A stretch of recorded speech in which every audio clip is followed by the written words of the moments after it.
মানুষজনের ভিড় দেখে বিভৎস পরিমাণ ডিসঅ্যাপয়েন্টেড। স্যার বেরোনো যাবে না, একদম বাইরে বেরোনো যাবে না।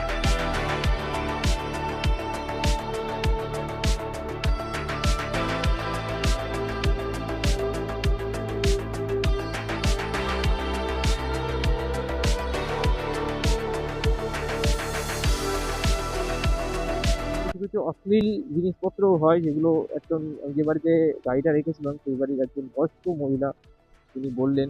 একবার তো পুলিশ এসে ধাওয়া করে বার করেছে।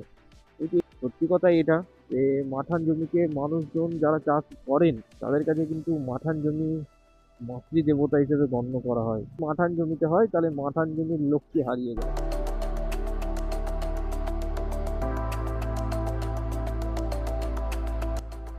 হ্যালো এভরিওয়ান, আমি সৌভিক ঘোষ, আমার চ্যানেল ডিম10 ব্লগসে আবারও সবাইকে স্বাগত জানাই। বন্ধু বান্ধবরা ঠিক করে যে একটুখানি ঘুরবো, তো তার আগে যাবো একটুখানি রানাঘাট চাপড়ার ওদিকে।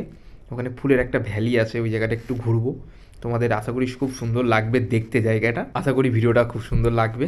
দেখা হচ্ছে মোটো ব্লগিংয়ে। তো এখন বাজে হচ্ছে 2:50, যাচ্ছি কল্যাণী মোড়ের দিকে। ফিউল দেখিয়ে দিয়েছে লো ফিউল, তো তেল না বললে পুরো রাস্তাটা যাওয়াটা চাপ হয়ে যাবে, তেল ভরতে হবে। দেন তারপরে এখন পার করছে হচ্ছে বিরোহী, মানে বিরোহী বলবো না, ফ্লিপকার্টে আমাদের সামনে টোলটা পার করলাম। অলমোস্ট বেজে গেছে 2:58। তেল ভরেছিলাম, তেলের ওখানে একটা নতুন একটা ফ্যাকরা হলো, ফ্যাকরা বলবো না মানে ভুল ভ্রান্তি টাইপ অফ।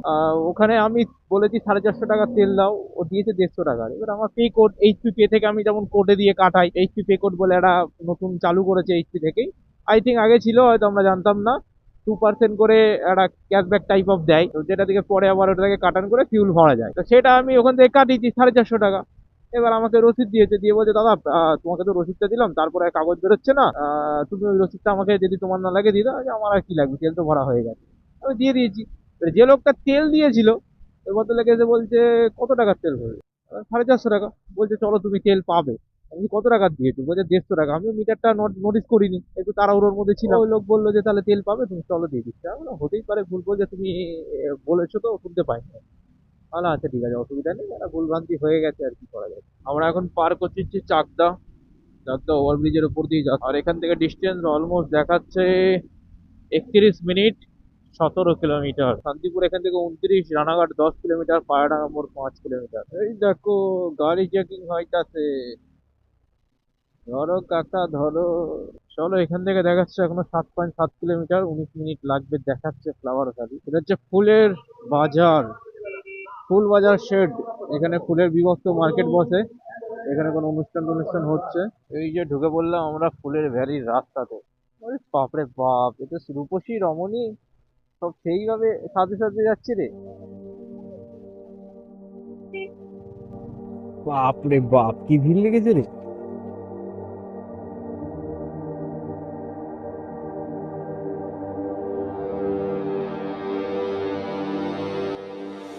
এখন আছি ফ্লাওয়ার ভ্যালিতে। মানুষজনের ভিড় দেখে বিভৎস পরিমাণ ডিসঅ্যাপয়েন্টেড। বিভৎস ভিড়, ওই লাইনটা ওইসব দিকে তো পুরো মানুষজন ছেয়ে রয়েছে। আমি একটুখানি হেঁটে হেঁটে ফাঁকার দিকটায় এসেছি, মানে ভিড়ের দিকে গেলে তো মোটামুটি চিড়েচাপটা হয়ে মানুষ মরে যাবে। এইগুলোতে ফুল টুল হবে, এখনও হয়নি। এগুলো চন্দ্রমল্লিকা গাছের সারিবদ্ধতা করা রয়েছে, এখনও ফুল হয়নি। যদি ফুল হতো এখানেও মানুষজন ছেয়ে যেত।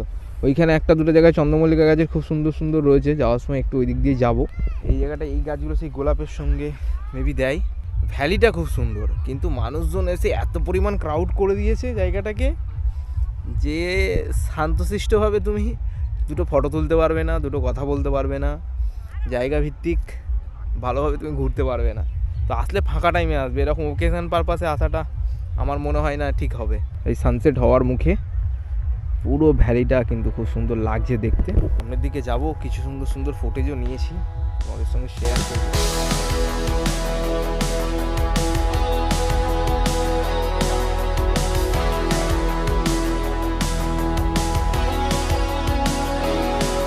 মানুষজনের ভিড়, ফ্লাওয়ার তো আর দেখতে পাচ্ছি না। আছে, কিন্তু যেখানে মানুষের এত পরিমাণ ভিড়, মানে গাছপালার থেকে বেশি মানুষজন দেখা যাচ্ছে।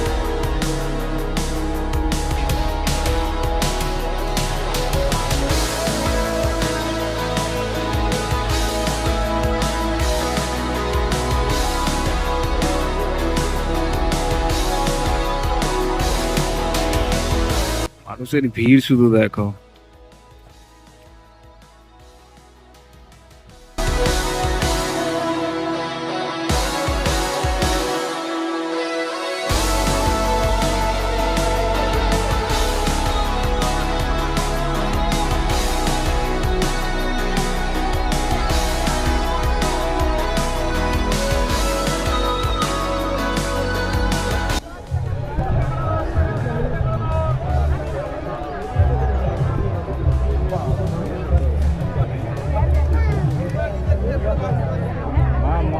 ও যখন আমার সাথে ঘুরতো হলো এইখানে গাড়ি গ্যারেজ করেছিলাম একটা বাড়িতেই, 10 টাকা গ্যারেজ ভাড়া।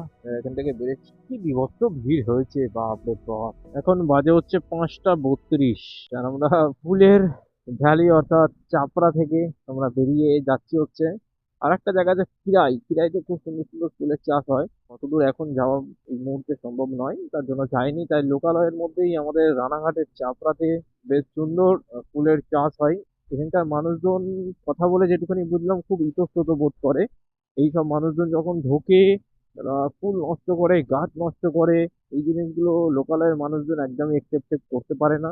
তারা মনে করে যে তাদের চাষাবাদটাই খুব ভালো জিনিস। এবার যখন বাইরে থেকে লোকজন এসে গাছগুলোকে নষ্ট করে, অযথা ফুল ছেড়ে বিক্রি বাট্টা হচ্ছে না বলবো না একদমই, কিছু কিছু অশ্লীল জিনিসপত্র হয় যেগুলো একজন, যে বাড়িতে গাড়িটা রেখেছিলাম সেই বাড়ির একজন বয়স্ক মহিলা তিনি বললেন যে এখানে প্রচুর উল্টোপাল্টা জিনিসও হয়। রাত্রি হয়ে গেলে তো আর কাউকে টেনে হিঁচড়ে বার করা যায় না। আমরা বলি যে আপনারা বেরিয়ে যাবেন, এবার যদি কেউ যদি কোনো জঙ্গল বা গাছের মধ্যে লুকিয়ে থাকে, যে রাত্রে যদি অশ্লীল কোনো কিছু প্রবণতা তার মেন্টালিটি থাকে, তো তাকে তো আমরা ওরকম ভাবে ডিচার্জ করতে পারি না। তো তখন একবার তো পুলিশ এসে ধাওয়া করে বার করেছে। এই যে এইসব জিনিস যদি মাঠান জমিতে হয়, তাহলে মাঠান জমির লক্ষ্মী হারিয়ে যায়। সত্যি কথা এটা, যে মাঠান জমিকে মানুষজন যারা চাষ করেন তাদের কাছে কিন্তু মাঠান জমি মাতৃ দেবতা হিসেবে গণ্য করা হয়। তারা কখনোই চায় না যে মাঠে এসে তাদের ফসল নষ্ট করুক, অযথা মাঠের ক্ষতি করুক, চাষের ক্ষতি করুক।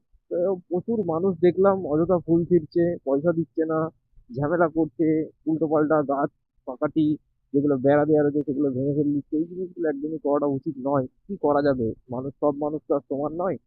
যেমন হাতের 5টা আঙুল সমান নয়, সেরকম বিভিন্ন ধরনের মানুষের মেন্টালিটিও সমান নয়। তো সবাইকেই বলছি, যেই আসো না কেন একটু ভদ্রভাবে ভালোভাবে ঘোরো, শান্তিপূর্বক ভাবে ঘোরো, জায়গাটাকে ফিল নাও। যথেষ্ট সুন্দর সুন্দর ফুল বাগান, ফুল গাছ রয়েছে, এগুলোকে উপভোগ করো, বাড়ির জন্য নিয়ে যাও, খুব ভালো হবে। আই থিঙ্ক নো এন্ট্রি করে দিয়েছে। বলছি স্যার, বেরোনো যাবে না, একদম বাইরে বেরোনো যাবে না। এটা দিয়ে কি একদম রাস্তায় ওঠা যাবে? আচ্ছা আচ্ছা, এটা দিয়ে গেলে আমরা ওই বেগোপাড়া মোড়ের ওই রাস্তাটা, হাইওয়েটা ধরতে পারবো তো? ওকে ওকে, থ্যাংক ইউ। চলো, এখন বাজে হচ্ছে 6টা 36, আমরা বাড়ির উদ্দেশ্যে রওনা দিচ্ছি। খুব সুন্দরভাবে ঘুরলাম। ভিডিও ভালো লাগলে চ্যানেলটা সাবস্ক্রাইব করো, ভাইকে ফলো করো, ভিডিওতে লাইক করো, কমেন্ট করো কোন জায়গাটা ভালো লেগেছে, কি লেগেছে। তো দেখা হচ্ছে পরের ভিডিওতে নতুন কোনো ভিডিও নিয়ে।